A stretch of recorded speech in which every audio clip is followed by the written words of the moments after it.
जैसा कि इन दिनों जिले भर में धान खरीदी काफी तेज हो गई है, तो वहीं कई जगह धान खरीदी केंद्रों में अनियमितताएं की खबरें लगातार सामने आ रही हैं। तो वहीं रामचंद्रपुर क्षेत्र में धान खरीदी में मानक से ज्यादा धान लिया जा रहा है। शिकायत है कि प्रत्येक बोरी में 1 से 1.5 किलो ज्यादा तोल में धान लिए जा रहे हैं। बीते दिन रामचंद्रपुर क्षेत्र से दर्जनों की संख्या में ग्रामीण किसान शिकायत लेकर जिला कलेक्टर कार्यालय कलेक्टर से मुलाकात करने पहुंचे हुए थे। यहां इन लोगों की शिकायत थी कि प्रत्येक बोरी में 40 किलो की जगह 41 किलो से ज्यादा पर बोरी धान भरकर तोल में लिया जा रहा है, जबकि गाइडलाइन में स्पष्ट है कि प्रत्येक वरदाने में 40 किलो धान तथा वरदाने का वजन तय है। लेकिन इस क्षेत्र में दबाव बनाकर किसानों से ज्यादा धान लिया जा रहा है। जहां एक ओर छत्तीसगढ़ सरकार धान के एक एक दाने का खरीदी की मूल्य किसानों को दिया जा रहा है, तो वहीं दूसरी ओर इस क्षेत्र में किसानों के हक में बिचौलियों तथा समिति प्रबंधक द्वारा डाका डाल रहे हैं। इतना ही नहीं, खरीदी केंद्रों में मजदूरी का जो भुगतान है वह सरकार देती है, लेकिन यहाँ उल्टा ही हो रहा है। नियमों को ताक में रखकर मंडी पहुंचाने वाले किसानों को ही मजदूरी का भुगतान खुद देना पड़ रहा है। इससे किसानों को अतिरिक्त भार झेलना पड़ रहा है, जिससे किसान क्षेत्र में काफी आक्रोशित नजर आ रहे हैं।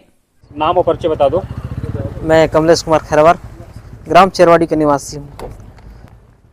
मैं किसान पुत्र हूँ और किसान का दुख जानता हूँ अच्छे से। और जो कि शासन से जो प्राप्त राशि हो रही है धान का, जो तौलाई सिलाई के लिए, तो जो किसानों को नहीं मिल पा रहा है। और अवैध रूप से जो प्रबंधक लोग रहते हैं वहाँ पर पैसा को वसूली किया जाता है। और जो धान जो 40 किलो 200 लेना है, वहाँ पर 41 किलो 200 लेते हैं। ये कहाँ विस्तार से बताइए। ये हमारे रामचंद्रपुर धान मंडी का है। और होता है जो कई वर्षों से जो किसान को भुगतान नहीं राशि हो रहा है, जो तौलाई और सिलाई के लिए जो धान के शासन के द्वारा मिलता है वो किसानों को खातों में नहीं जाता है, और जो कि किसान से पैसा मजदूर को दिलाया जाता है।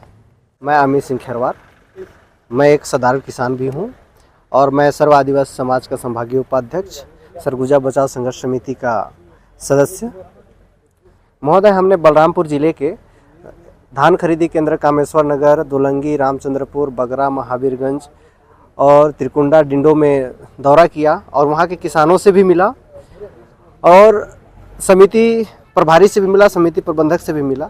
और मैंने जानकारी हासिल किया कि आपने धान की तौलाई कितना कर रहे हैं। तो सभी लोगों ने देखा और मैंने पाया भी कि 41,200 कर रहे थे। और मैंने पूछा समिति प्रबंधक के द्वारा, खरीद प्रभारी के द्वारा, कि जो सरकार की तरफ से हमाली का पैसा आता है, क्या किसान को भुगतान किया जा रहा है या हमाली को भुगतान किया जा रहा है। तो कई खरीदी प्रभारी ने कहा कि हम लोग हमाली का भुगतान नहीं करते हैं। और इससे पहले भी मैंने पूछा कि इसके पूर्व क्या भुगतान हुआ है, तो उन्होंने स्पष्ट कहा कि इसके पूर्व भी भुगतान नहीं हुआ है।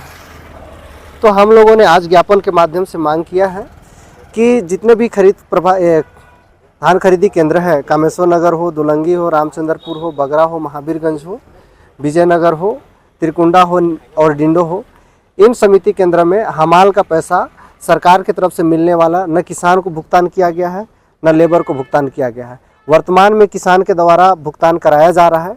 तो हमने मांग किया है कि जो हमाल के नाम से अभी किसान भुगतान कर रहे हैं, तो सरकार से मिलने वाला पैसा किसान को भुगतान कराया जाए। और यदि भुगतान नहीं कराया जाता है तो हमने चेतावनी दिया है कि फरवरी माह में किसानों के द्वारा महा आंदोलन करने की चेतावनी भी दिया है। शिकायत मिलने पर शिकायत की जांच हमारे विभागीय अमले द्वारा कराई जा रही है। जैसे अभी भवर माल की शिकायत प्राप्त हुई तो उसकी भी जांच की गई है। उसका प्रतिवेदन अभी प्राप्त होना बाकी है। प्रतिवेदन प्राप्त होते ही कार्रवाई की जाएगी। बाकी उसमें नियम ये है कि समिति और मार्केट के बीच अनुबंध होता है। अनुबंध के हिसाब से इनको 40 किलो की भर्ती में धान लेना है। बाकी बोरे का जो वजन होता है, वजन तो औसत वो पता चल जाता है तोलने पे। बाकी भर्ती 40 किलो की होनी है उसमें। लेकिन लेने का इसकी रोकथाम कैसे करेंगे आप? संबंधित प्रभारी को हटाया जाएगा यहाँ से। कहीं 2 बोरा 3 बोरा एक्स्ट्रा मांगने का भी नहीं, वो भी नियम ऐसा कुछ नहीं है। 40 किलो की भर्ती, 40 किलो फिक्स है भर्ती 40 किलो का होना है बोरे में। बाकी बोरे का वजन जो भी होता है वो। कब तक इसमें जांच कर लेंगे सर? कब तक जांच रिपोर्ट दे देंगे आप? 2-3 दिन में जांच रिपोर्ट कार्रवाई की जाएगी इसमें, नोटिस जारी करके। जैसा कि सभी के लिए, सभी समितियों के लिए कॉमन निर्देश है कि 40 किलो की भर्ती पे ही धान खरीदी होगी।